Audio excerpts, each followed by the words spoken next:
Welcome to English Easy Hub. Join us as we ignite the flames of your English learning journey together. Please subscribe to watch and embark on your English learning journey. Don't miss out on the exciting content. In this comprehensive dialogue, Hank seeks advice from his professor on how to speak English more like an American. The conversation covers a wide range of essential topics, including pronunciation, intonation, cultural context, and practical strategies. The professor provides detailed guidance on improving listening skills, mastering distinct American sounds, incorporating idioms and slang, engaging in small talk, and understanding body language and humor. Additionally, the discussion includes valuable tips on staying motivated, utilizing helpful resources, and ensuring continuous improvement in speaking American English. Hi, Professor. I've been studying English for a while now, but I want to learn how to speak it more like an American. Could you give me some tips and techniques to achieve that? Of course, Hank. Mastering American English involves not just vocabulary and grammar, but also nuances in pronunciation, intonation, and cultural context. Let's start with pronunciation. Do you have any specific challenges or questions? I've noticed that Americans often speak faster than what I'm used to, and sometimes it's hard to catch up. How can I improve my listening skills to keep up with their speed? Great observation. Improving listening skills is essential. One technique is to listen to American podcasts or watch TV shows and movies without subtitles. Try to mimic the way they speak, focusing on the rhythm and intonation. You can also slow down the playback speed initially and gradually increase it as you become more comfortable. That makes sense. I'll try that. What about pronunciation? Are there specific sounds in American English that I should pay more attention to? Absolutely. American English has distinct sounds that might be challenging. For instance, the R sound is pronounced differently than in British English or other languages. It's more pronounced and often retroflexed.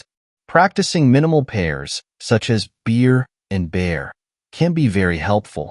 Additionally, the flap T sound in words like water and butter is something to master. It sounds almost like a soft D.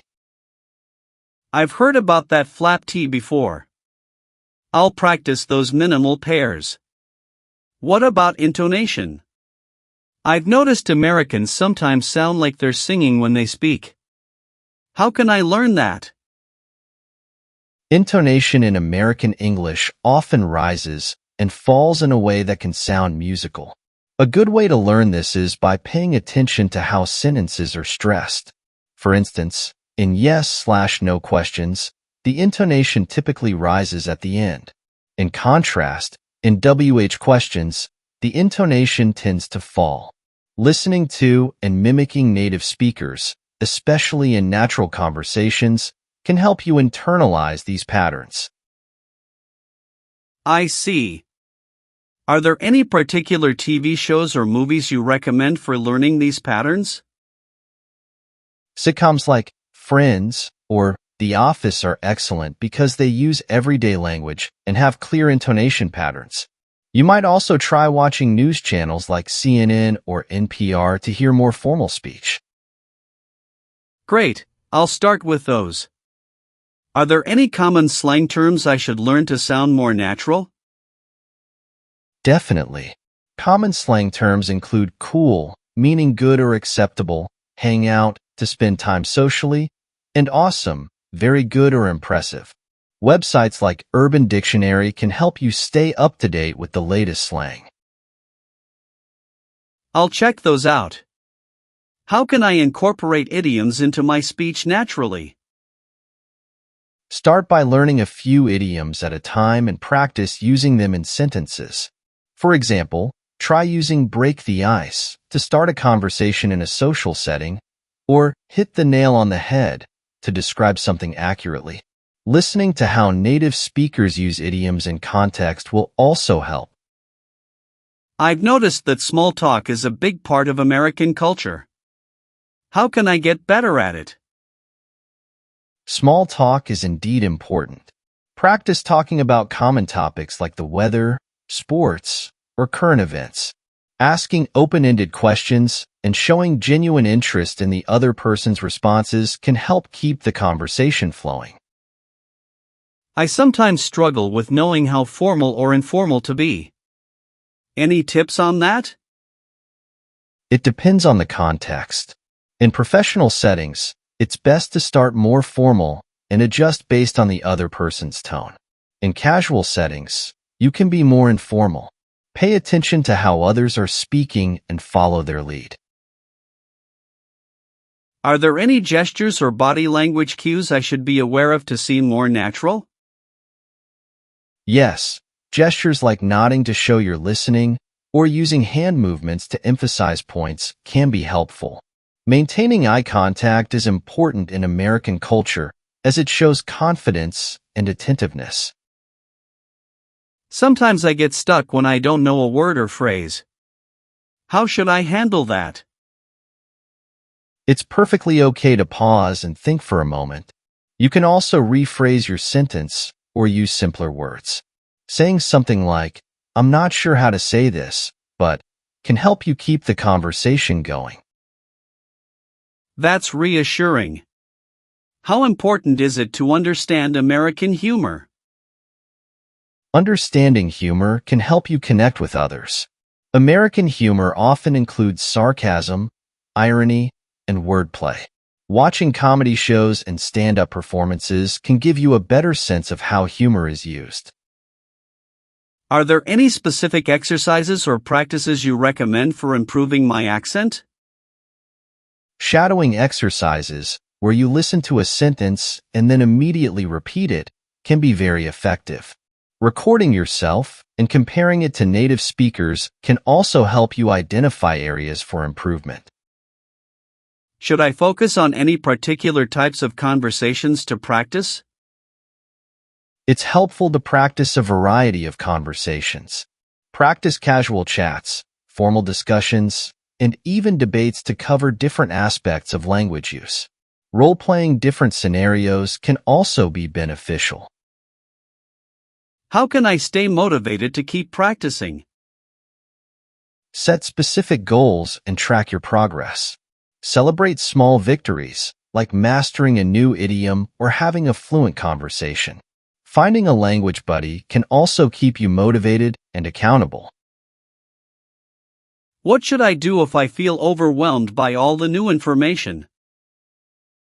Take it one step at a time. Focus on one area at a time, such as pronunciation or idioms, before moving on to the next. Regular, consistent practice is more effective than trying to learn everything at once. Are there any apps or tools that can help me practice? Yes, apps like Duolingo, Rosetta Stone, and Anki can be very helpful. They offer structured practice and can help you stay consistent. Language exchange platforms like Tandem or HelloTalk are also great for real-life practice. How can I ensure that I don't forget what I've learned? Regular review is crucial. Revisit previous lessons, practice with native speakers, and try to use new vocabulary and idioms in your daily life. Consistent exposure and practice will help reinforce your learning. Thank you so much, Professor. These tips are incredibly helpful. I feel more confident about improving my American English. You're welcome, Hank. Keep practicing, stay curious, and immerse yourself in the language and culture as much as possible. You're on the right track. Remember, language learning is a journey, and every effort you make brings you closer to your goal. Don't hesitate to ask more questions as you progress. Keep engaging with native speakers and exposing yourself to various aspects of American culture. Good luck. The conversation between Hank and his professor offers a thorough and practical roadmap for mastering American English. The core content highlights the importance of focusing on pronunciation, especially sounds unique to American English, and understanding the musicality of intonation. It emphasizes the significance of cultural context, idioms, and slang to sound more natural and relatable. The professor's advice on engaging in small talk, using appropriate gestures, and grasping American humor provides deeper insights into effective communication. Moreover, the dialogue underscores the value of consistent practice, utilizing language learning apps, and finding opportunities to converse with native speakers. This well-rounded approach ensures that learners like Hank can steadily progress and achieve their goal of speaking English fluently and naturally like an American. Thanks for watching.